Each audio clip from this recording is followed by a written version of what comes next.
Dr. Michele Gillespie. Dr. Gillespie is a professor of history at Wake Forest University and teaches courses on the history of the American South, U.S. labor, women, and gender history. Her research explores construction of class, race, gender, and region in the social and economic history of the American South. She earned her BA in History and English from Rice University and her PhD from Princeton. She's the author of 9 previous books, including our topic today, Katharine and R.J. Reynolds, Partners in Fortune in the Making of the New South. So please join me in welcoming Dr. Gillespie.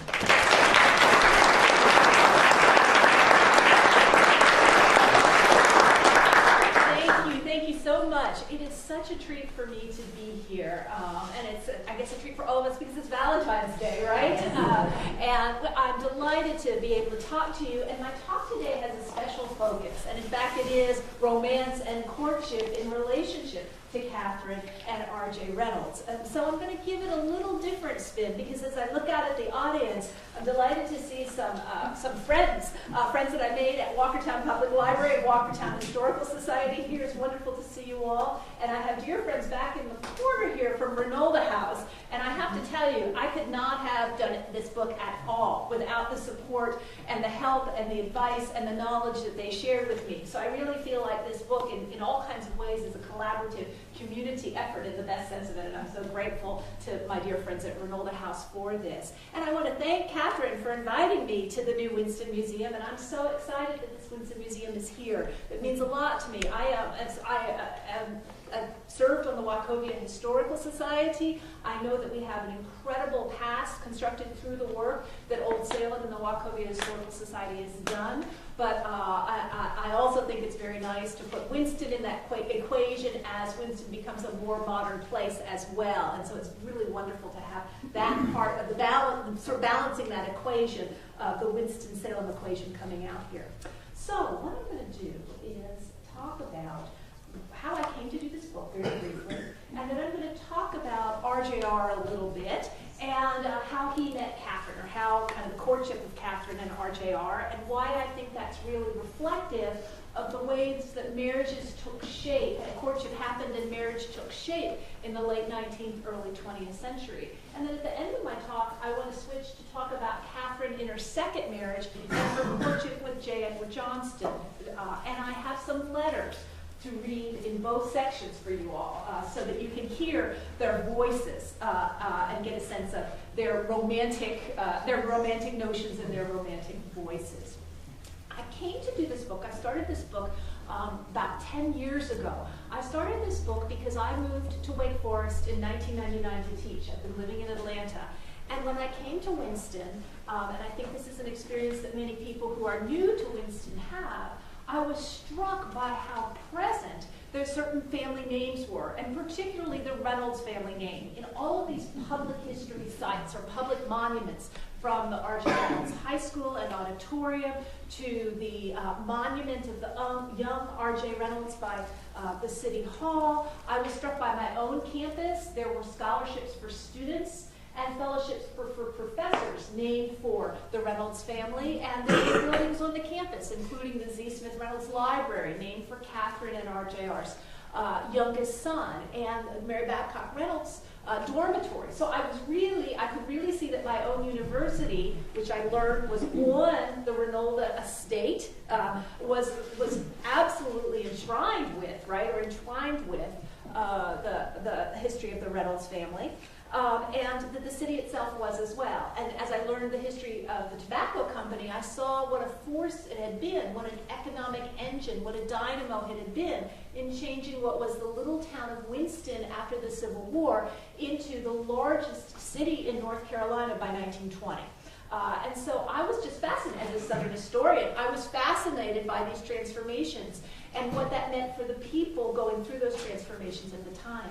I was also really curious in particular about Katharine Reynolds, especially after I went to Reynolds House, which has an extraordinary art collection. Here's this incredible American art collection, really one of the best in the country, but also that was the very place that Katharine and R.J. had built together and that Katharine and her children had lived in. And I was mesmerized, absolutely mesmerized, by the way that that Reynolds House, along with Peggy Smith, an art historian, had begun to tell the story of Katharine Reynolds and her role in having a utopian vision for that estate, and the different responsibilities and roles Reynolds Village played on her farm and what she hoped her farm to be. So I was fascinated by the story about this woman in the early 20th century, born in 1880, she died in 1924, who had this kind of reach at a time when, as a women's historian of the American South, I was so focused on the ways that Southern women had really circumscribed lives that in lots of ways the scholarship that I was reading, the work that my colleagues were writing about, talked about the ways that Southern white women, particularly of the elite social class, were put up on a pedestal and really didn't have lots of responsibilities, really didn't have any public voice, really didn't do very many actions, kind of carry over from the old South plantation mistress. So here was Katharine Reynolds doing all these things, and it boggled my mind. This isn't the way that I understood Southern women to be, or from the scholarship in the early 20th century. And so I thought to myself, well, there's a project here. And I talked with folks at Reynolds House, and there was an incredible archive of family papers at Reynolds House. And that led me to say, I'm going to write a history of Katharine Reynolds, a biography of Katharine Reynolds. In the act, right, of doing that research, of starting to do the research in her family papers, I realized, I can't tell her story without telling RJR's story too. And so I went back, and it's not that I didn't know that. I certainly was reading about RJR, but he wasn't the person that I wanted to focus on. I really wanted to focus on Katharine. But the more work that I did, the more I realized that RJR's story had not been as fully told as it might have been. And certainly his private life and his relationship with Katharine had not been developed in any real format that had been published. And I thought to myself that Katharine's role, not only in the broader social world, but in the business world of the tobacco company, hadn't been told either. And I thought to myself, my goodness, here's an opportunity to tell the story of a marriage in which the two of them were quite complementary, and that we really can't understand the actions and the decisions and the visions of one without that of the other. And of course, that had an inherent, dare I say the F word, feminist sensibility in that I was saying, right, that marriages matter, and that women, even in traditional marriages, bring to that marriage all kinds of things that we haven't paid attention to before. So it was an implicit critique of all of these captains of industry biographies about men that didn't look at the roles that the women in their lives played as well. I still think Katharine's pretty extraordinary regardless, and I think she can have a standalone biography, but I was excited about being able to combine the two together. Moreover, there was not a single biography of RJR, so that also forced me to go back. We have Nanny Tilley's big, huge history of R.J. Reynolds Tobacco, but there is no biography of R.J. Reynolds himself, who was born in 1850 in Kreitz, Virginia, in Patrick County, Virginia, and died in 1918. So I'm going to move this along here with my images, I think. Okay, so these are the photos of Katharine and R.J. in 1905 when they got married. So I'm going to move us to get us to that point, to 1903, 1905. Okay, we're going to advance. Is that their wedding picture? Those are their wedding. That's her wedding dress? That's not her wedding dress. That's a Parisian, the dress she wore on her honeymoon in Paris. No. This is a photograph of RJR when he comes to Winston in 1874, 1875. There's some debate about exactly when he's here. He's certainly here by 1875. And he's this lanky young man. He's among a bunch of young tobacco wannabe merchants or manufacturers at that time and warehousemen, of dozens at that time, who recognized that Winston is probably the best locale for this incredible golden tobacco leaf market that's available all around, that Winston is a good place from which to market these goods. And here's a famous postcard that shows his factory, his 3-story red factory in 1875, and then what the size of it, oh, I have a pointer here, I can point, there we go. There, well, Okay, it doesn't show. Okay, you'll have to just see the bottom there, what the factory grows to in the early 20th century. And he is really the standout. There are dozens of other young men who have tobacco warehouses too, but he is the one who's going to grow very rapidly. He's going to bring the steam engine to the tobacco business first before everybody else. He's going to have employees year-round before everybody else. He's going to do all kinds of significant innovations. But that's not my story for today. That's in the book, so I'll move forward. RJR really is the most important plug or chewing tobacco manufacturer in the country by the 1890s. He's the most knowledgeable. He's the biggest man in the business from that early, between 1875 and 1900, 25 years. He's made himself the best in the country. One of the things I like to tell, I'll seed it in here today, is his relationship with Buck Duke, with James Buchanan Duke, and the American Tobacco Company and the Continental Tobacco Company. He gets folded under this big monopoly, but he does so, I think, and I argue in the book, at his own insistence, because Buck Duke is only really wanting to deal with cigarettes and chewing tobacco. It was cigarettes and pipe smoke tobacco. RJR has got the market on chewing tobacco, and he doesn't want to deal with him. But RJR comes to Buck Duke and persuades him to do so. I think that's a really fascinating story. But by 1907, RJR is figuring out how to come out from under this tobacco monopoly, and he's moved away from chewing tobacco into a whole new area, into pipe smoking tobacco. And he comes out with the Prince Albert tobacco, Prince Albert in a can, and it's incredibly successful. The flavor of it is very successful, and the way he markets it is really, really quite brilliant.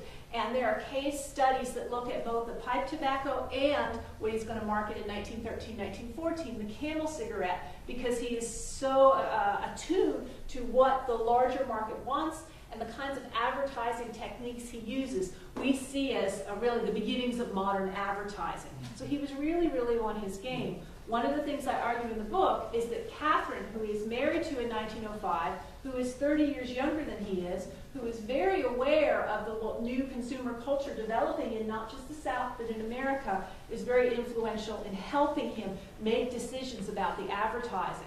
It's Katharine who is very good friends with N.W. Ayer, A-Y-E-R, the New York advertising company that is the creme de la creme. And she's even getting advice from him later on about what livestock to have in her farm here. So Katharine, I think, is much more indispensable in the business than we've paid attention to in the past, and is giving RJR lots of advice. Okay, we will move forward, I think. There, did I do two? Yeah, sorry. Okay, I put these slides up to show you, give a backdrop to this, the degree of change that Winston and then Winston-Salem, when it's incorporated in 1913, goes through. So here's a photograph on the far side of the wagons coming to town with the tobacco to bring it to market to R.J. Reynolds Tobacco. And then really 20 years later, 2 decades later, you can see the Reynolds factory in the photograph closest to me with the railroad lines that's looking much more like a very modern city, a 20th century city. And think to yourself what it means to live through that kind of change in such a short period of time. And this is what RJR is really presiding over in the last 20 years of his life. So I just want to pay homage to him because I think he was an extraordinary man in lots of ways. I had not expected to be as engaged by him as I was, but I think as a businessman he really was someone, first of all, who was a 19th century man who grew up in slavery, who was a consummate entrepreneur in the classical sense, but then who remade himself to build a modern corporation. And I think that's very difficult to do, to go from being first a 19th century man into a modern man, but also to be an entrepreneur and then preside over and create a corporation of this size. So I want to point that reality out to you. But he was also a man who deeply loved his family. He did not get married until until 1905. So he's a 54-year-old man when he gets married. It's pretty clear from the record, the public records that I have, and from the stories that people have told me, that R.J. Reynolds was very hardworking, very industrious.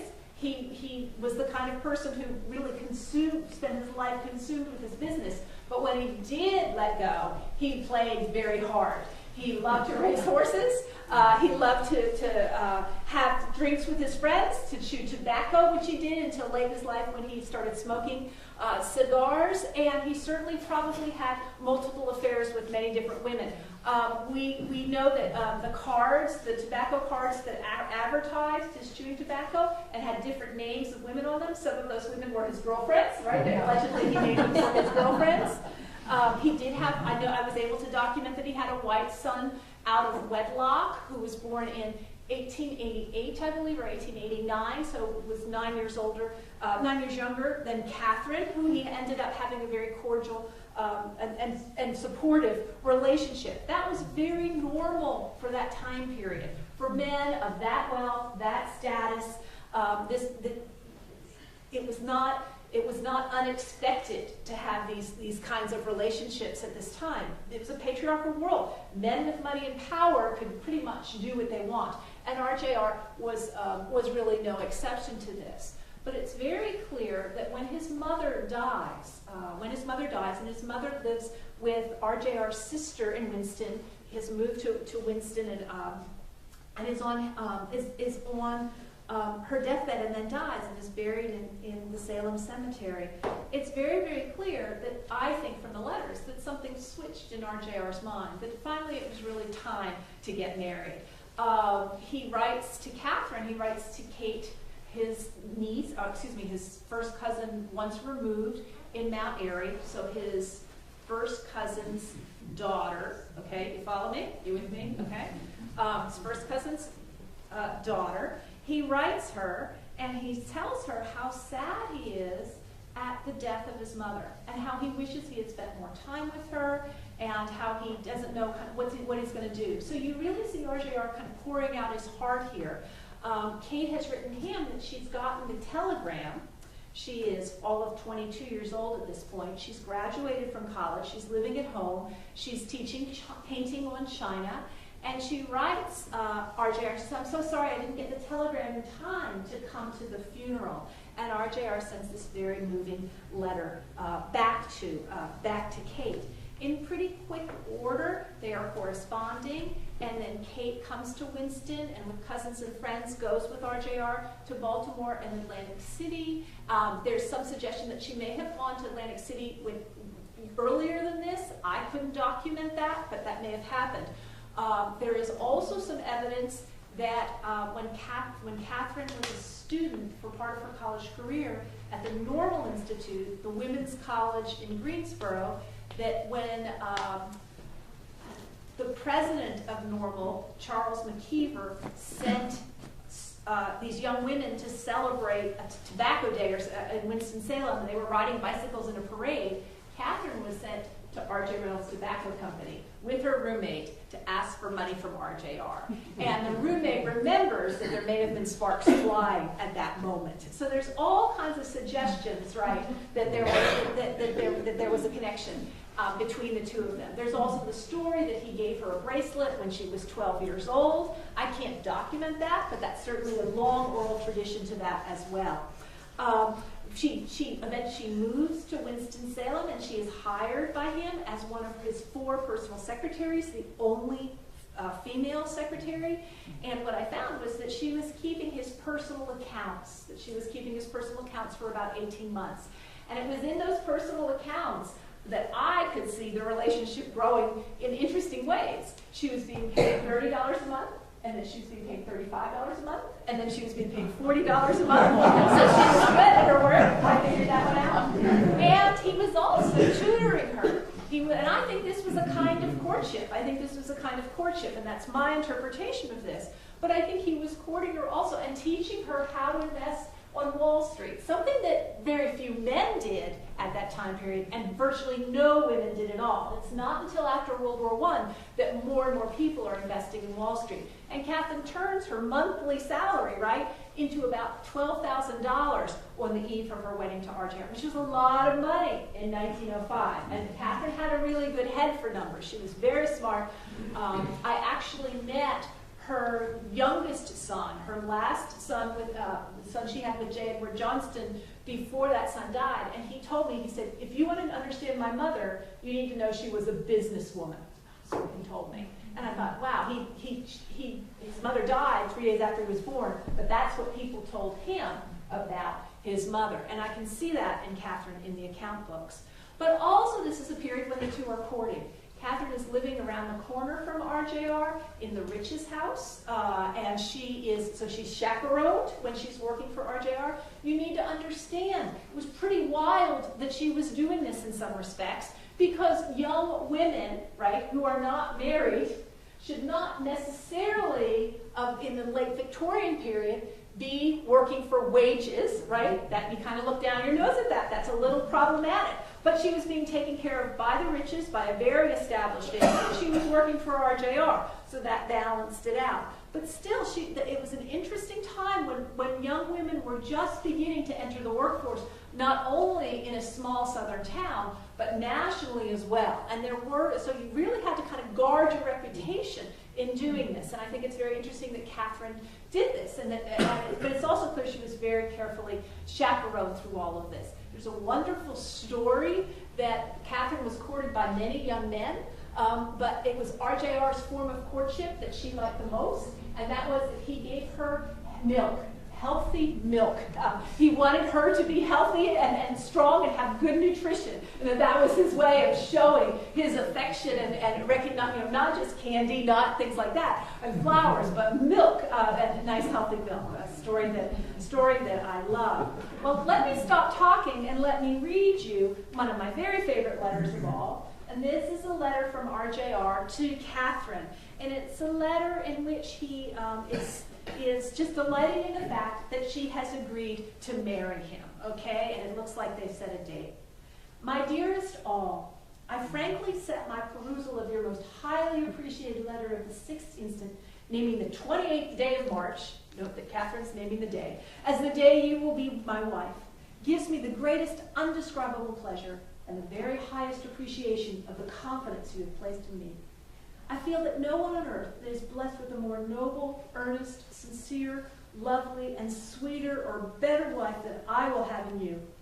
I love and respect you so much more than I ever did anyone else, that I really feel that I never before knew what real true love was. And it must be God's blessing in having me to wait for you and receive more happiness than earlier marriage would have given me. My future life never before looked so bright and lovely to me as it now does. It is you, my dearest of all, that had made me so happy, while it seemed to me I could not love you more or better. But not a day passes without increasing love for my dearest of all. I will see you Saturday or Sunday morning and let you know the arrangements made here for our pleasure on our bridal trip. Hallgarden and Company will advise me today the best ship for us to take, and I will at once engage the best quarters for us that is untaken. From your most devoted lover, and forever yours, R.J. Reynolds. And that's how it started. My wife is sitting here saying, what's wrong with you? That's right. You're going to set higher standards. You got it. You absolutely got it. And letter after letter that he penned to her was always titled, My Dearest of All. That was his salutation to her, My Dearest of All. He always signed it with wonderful, wonderful closures as well. And aren't you kind of surprised that RJR was such a romantic, right? That he loved her? And I really think, I had heard, we all hear lots of stories, and I had heard stories that this was not a marriage of love. I think very, very clearly that these two very much loved each other. There's no doubt in my mind that they loved each other. I'll read you another one. Okay. Mm-hmm. This one is from 1909, after they've been married for 4 years.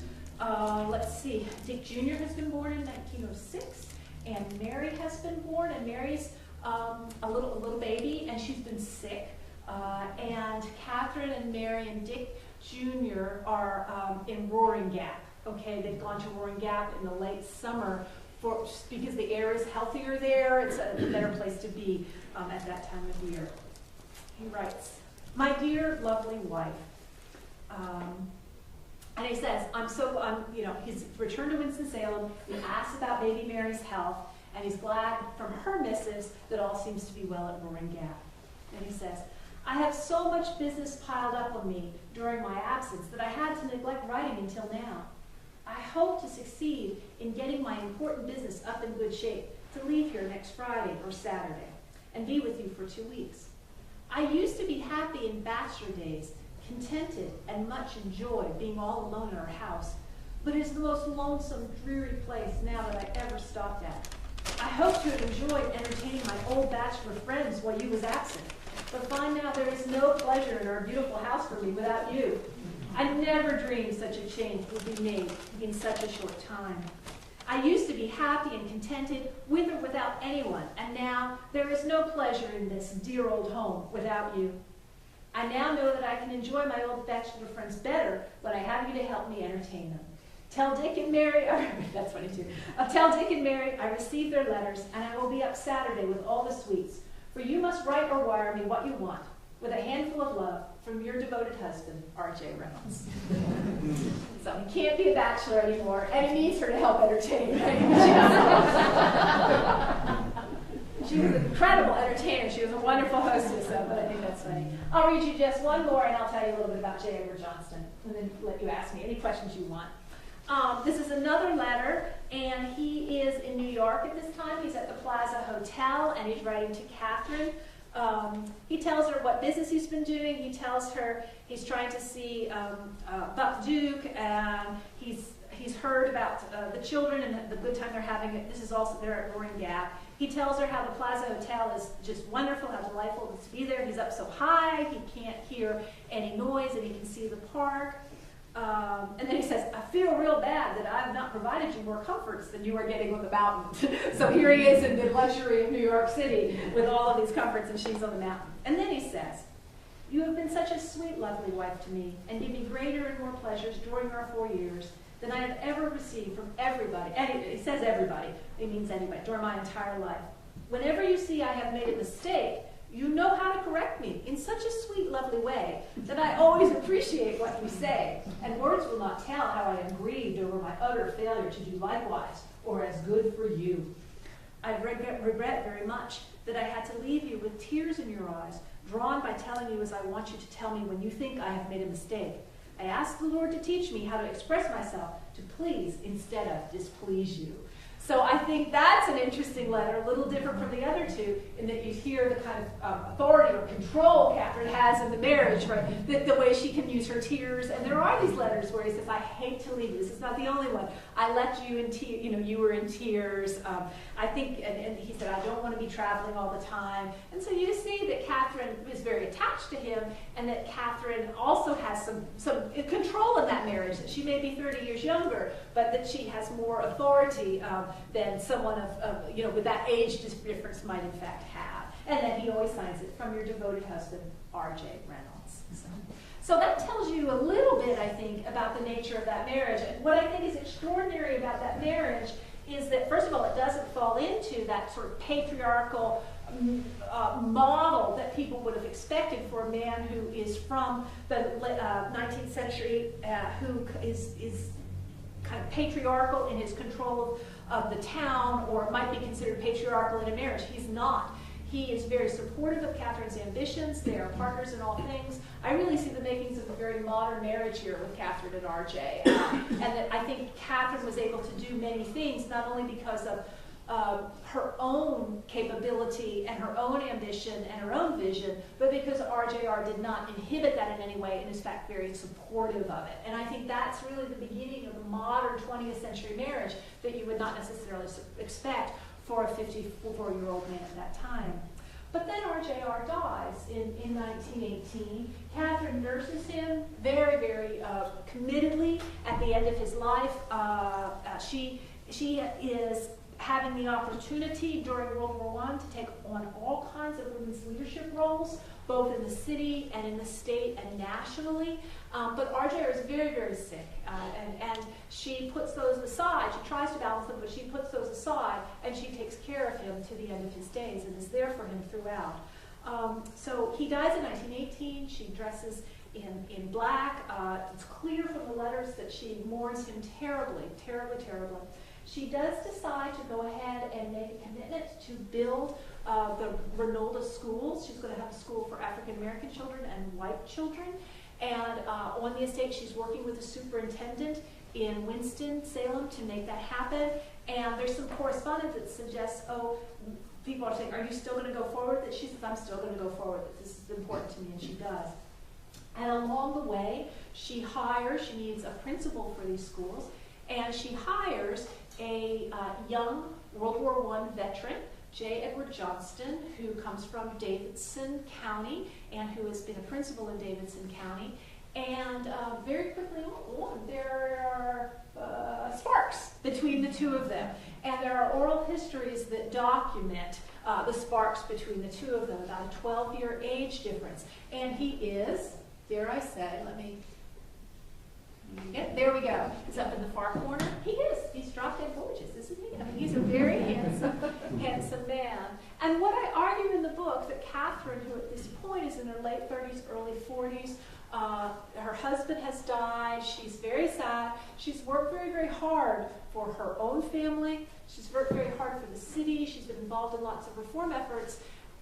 What I see in this correspondence at this time is that she's really thinking about what mortality means, I think, and what she wants for herself. And she's thinking, maybe it's time that I can find some kind of happiness after I've been through this really sad thing of my husband dying. Maybe I can find some happiness here, and that maybe it's okay to fall in love with this handsome young man who seems to adore me very, very much. And I think people have suggested to me before I started this project that J. Edward Johnston was a gold digger, because Katharine, after all, inherited the Reynolds estate and had a lot of money. But the correspondence between the two of them, which I was able to get from J. Edward Johnston Jr., their child, suggests otherwise, that this was a very passionate, loving relationship. They were married in 1921, and so I'll close out by reading just one letter from Katharine to Edward, and then another letter from Edward to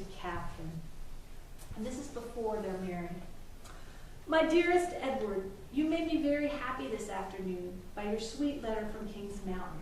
She then goes on to describe an evening event with a lovely singer, and Edward is not there, so she's describing it for him. I listened to her beautiful and lovely voice and thought of you every moment. You were on my mind and heart the entire evening, as you always are. But then something makes me hear your voice when there is no sound, and I feel your touch when I'm all alone. Then she describes the evening some more, how full of energy she felt after this evening and after the beautiful music, how she danced with lots of men. And then she writes to Edward, I wasn't at all tired, only lonely, and most conscious that the only one who could make me really happy was not there. She talks about everyone leaving and the house being locked up, and then she writes, I missed you so that some tears would come in spite of it all, in spite of this lovely evening. How much I care for you, Edward, I can never tell you. But it would be joy to spend my life trying to show you, and your beautiful expressions of love for me bring a greater happiness that I can express to you. Your love has made my life most dear to me. I'm going to try to take better care of myself, going to bed earlier, not spending so much time in my study, and being out of doors more. When do you think you will come to Winston? I do hope it will not be long. I am looking forward to the day and almost counting the hours. With a heart full of love to you, Edward, the dearest sweetheart in the world, Katharine. And one of the things I see about Katharine is the way that she changes. This is her wedding dress in the far corner closest to me, but I love this photo of Katharine with the bared arms, and she's really picking up on the way fashions are changing, and there's a kind of, I think there's a kind of new sensuality, that this relationship with this young man is pretty overtly sexual, as well as romantic as well. So I wanted to include, with the feathers that she's holding in her hand, I want to include that and suggest that as well, which is really part and parcel of the way romance is morphing across America by the 1920s when this is happening. And now I have one last letter, and that is a letter from Edward to Katharine. Katharine, dearest, how can I ever let you know what this last weekend meant to me? Seeing you again was heavenly. I could barely believe that we were really, actually together again. after surely a long separation. So supremely happy I was. You were lovelier, more beautiful, more adorable, more precious than ever, dearer than ever to me. I couldn't keep my eyes away from you. How I love you, Katherine, with all my heart. You are life itself to me, and how I do wish that we could be together for all time. It is hard to be away from you, sweetheart. It's the hardest thing I have ever done. The sweetest of dreams to you, the sweetest, dearest one in the world. Edward. So why don't I close out here with these lovely endearments, right? And it kind of makes us want to ramp up, right? How we write to each other and what we text and what we say to each other. These very romantic letters, and answer any questions that you might have. I'm happy to entertain them. Edward Jr., is he still there? He died about 5-6 years ago. He was a delightful man. He lived in Baltimore. And he just welcomed me, and I was able to spend 2 or 3 days with him and get some more history. Some of her clothes are on the exhibit. They are. They're up on that 3rd floor, and the children's clothes Her wedding dress is. and R.J. Reynolds clothes are up there too, and they're so beautifully made. Oh my goodness, they're just beautiful. And Katherine sewed. She learned to sew from her mother, but there were also brilliant seamstresses around the area, and then she also bought clothes in Baltimore and in New York City as well. So she was very aware of what the fashion trends were, and she went from. In some cases, she sewed earlier on, sewed her own clothes. But they're beautiful. I mean, they're just beautiful, beautiful things. And I would recommend everybody to go up to that 3rd floor and see them. They're extraordinary. And it really helped me imagine this world to have so many material reminders. I've never written a book where I've been able to live in the geography of the place that I'm writing about, to see the home that the family lived in, that constructed, or the second home that they constructed. To see the material things in their lives, that really was very powerful to me, palpable to me. To have that be, I mean, what a luxury to have all those things around us. Yes, Michelle, I have a question about the honeymoon in Paris. If you can just tell us a little bit about kind of what they did. We've got Phil here. You could probably Phil could do it better than me. I think I would say it's a grand tour. Wouldn't you say? And Sherry could too, right? Both of you could. Glenn? The 3-month tour of Venice, which she called that lovely canal town. She called Vienna, London. So we know they luckily kept their hotel bills and brochures. And we have the manifest. They went over on the Baltic, which has been the biggest transportation in the world. This huge ocean liner. So we know. I think there was some other famous names on there. And then they were in the Lake District of England. She loved romantic poetry. And opera bills. They saw operas. So it was very much a grand tour, kind of a honeymoon, right? I mean, James Buchanan Duke is going to do a similar grand tour, and lots of other people are going to do similar grand tours in that time period. How long did her second marriage last, and did they have any children? The second marriage, Katherine and Edward Johnston, well, they were married in 1921, and then Katherine died in May of 1924. And she bore 2 children. The first baby, Lola, died when it was born, and the second baby was J. Edward Johnston Jr., the elderly man that I met 5 or 6 years ago. So it was, in that sense, it was a short marriage cut short simply by Katherine's death. And Katherine had an embolism 3 days after that baby was born. When did RJR die? He died in 1918, probably of pancreatic cancer. Yeah, he had been having stomach problems for 18 months, I think, preceding all of this. And so it was I think, a very painful death, unfortunately. Yes? Did Edward stay in the house after she died? For how long? I don't know exactly. The Reynolds House folks probably can tell you better, but he was certainly in Winston. I was able to document him in Winston on the board of the YMCA and other places till 1927, 1928. And his mother was in town for a while and was helping take care of the child. And then my understanding is that the bank sort of leaders in Baltimore kind of encouraged him to come to Baltimore near where his money was and kind of set him up with another, because he inherited a sixth of the Reynolds estate, and the infant inherited the sixth under the guardianship of his father, and then each of the R.J. Katharine children inherited a sixth of the estate. So he was quite wealthy, right? And then so the Baltimore Bank kind of set him up with one of their other clients' daughters. And I actually knew some people at that bank and tried to kind of get the story, but they wouldn't tell me anymore. but J. Edward Johnson Jr. told me that story. That's what He did me there. J. Edward Johnston himself, yes, Yes. he did remarry. Yeah, Sherry. I was just going to say that he didn't inherit what Catherine did. He inherited Catherine's money. Mr. I'm R.J.'s sorry. money was in trust for the children. So he just got part of her, Catherine's estate. Right. Thanks, Sherry. That's which was her fourth, fourth of the our original estate. original estate. There's still a lot of money. Would you talk about her as a philanthropist and the long-lasting impact that's had on the community? Sure. I think both of them were philanthropists. What I was struck by in their in these account books, first of all, was the way that RJR was giving money to social institutions in the early 20th century, both black and white, to orphanages, to churches, to reform efforts, and they were not big sums of money, but he was giving money to both places, to both kinds of social institutions, black and white. And he also worked very closely with Simon G. Atkins, very talented African-American educator who was going to be the founder of Winston-Salem State, and he created matching grants for African-American nursing school or hospital, black hospital, and also for the Slater Academy.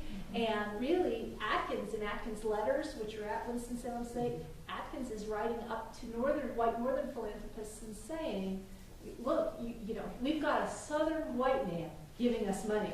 You guys need to up the ante.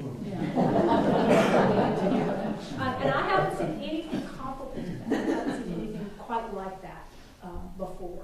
And Katharine, in terms of her philanthropy, I mean, she's making gifts. She's doing the same. She's giving small amounts of money all over the place, but then she also gives land and finances the RJ for the high school, and she finances the land for the R.J. Reynolds Auditorium, which is a state-of-the-art, nationally state-of-the-art auditorium to bring in public arts and really highlight, I think, arts and culture in Winston itself. She gave money to colleges and universities, and then down the line, the estate is going to be in 7 different endowment funds that disproportionately help North Carolina. So there's a strong legacy of giving there.